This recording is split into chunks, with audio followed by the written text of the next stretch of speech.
Today I want to talk about how much it sucks to be in charge sometimes.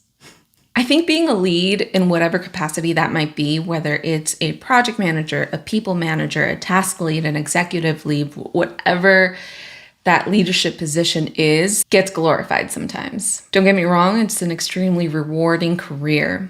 But sometimes I feel like our ego of wanting to be the boss, wanting to be in charge, or thinking that you might know how to manage a project much better than the person who is managing it gets in the way of the reality of what the day-to-day is like for someone in a leadership position. So here are a couple things that I think, in my very humble opinion, suck about being in a leadership position.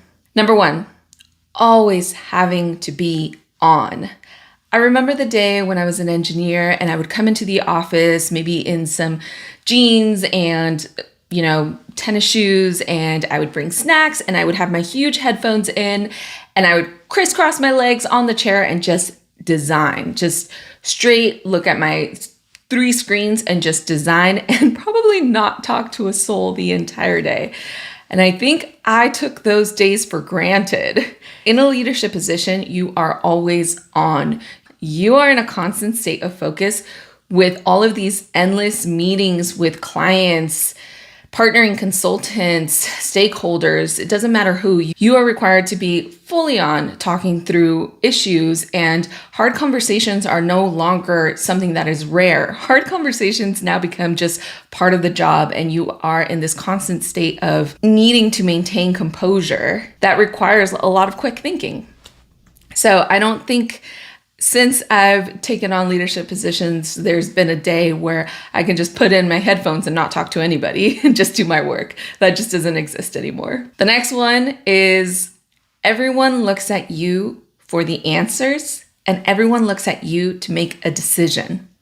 And of course, that's literally part of your job. You're the project manager. You're the lead. You're supposed to make the decisions. That's your job. The issue here is that it can take you to a place of decision fatigue. Sometimes if you're lucky, you have a really good deputy or a really good team around you that you can go to and talk through things and make decisions together or get their feedback in order to make your decision.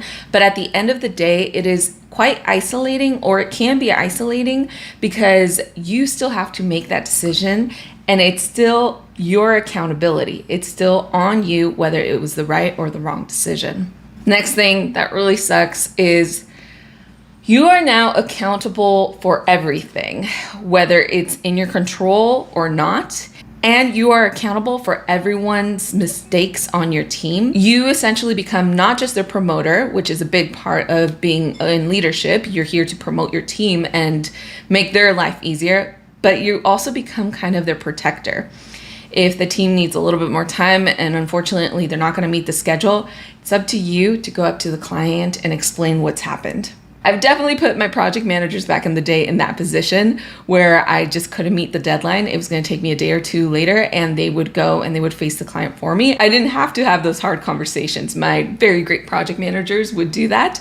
But now that I'm in their position, I've had to quickly learn how to have those difficult conversations for my team in order to protect them, because as much as I'm their promoter, I'm also there to protect their needs and get them through the finish line of whatever we're trying to do. My last one is there's no logging off. There's no turning off your computer and now you're done. If you're in a leadership position, especially when it comes to being a project manager or an executive leader who have constant FaceTime with clients, just because you turn off your computer doesn't mean that you are no longer available to them. It's part of client service. One, it's part of being their partner to get a project delivered. But when there are fire drills or when something is happening, you are there to be their right-hand man to help them through that fire drill. And that means that I'm essentially attached to my phone. Even when I log off of my computer, everyone who needs my cell phone number has my cell phone number. The clients know that I am fully available to them if they need me. And it doesn't matter if I'm, grocery shopping. If I get a phone call from my client, I'm picking up that phone call. So there's no, I only work till 5 kind of situation that I, again, took for granted back in the day. I am always online and always available for clients. Obviously, this ranges. If there's issues that aren't an emergency and they can wait till the next day, potentially I don't need to look into it in the evening, but I need to make sure that I understand the issue and know that it can wait till the next day. I'm also available for the team.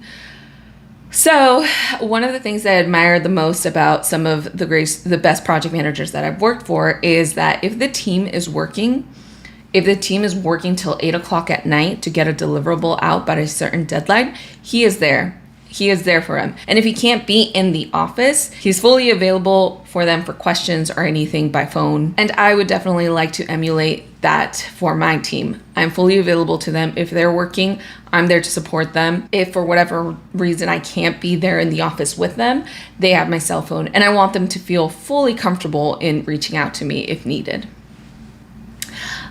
All right, and that's it. That's everything I think sucks about being in a leadership position. Remember that I make videos on self-development, career development, project management skills, soft skills. Thank you so much for watching this video. I'll see you on the next one. Bye, everyone.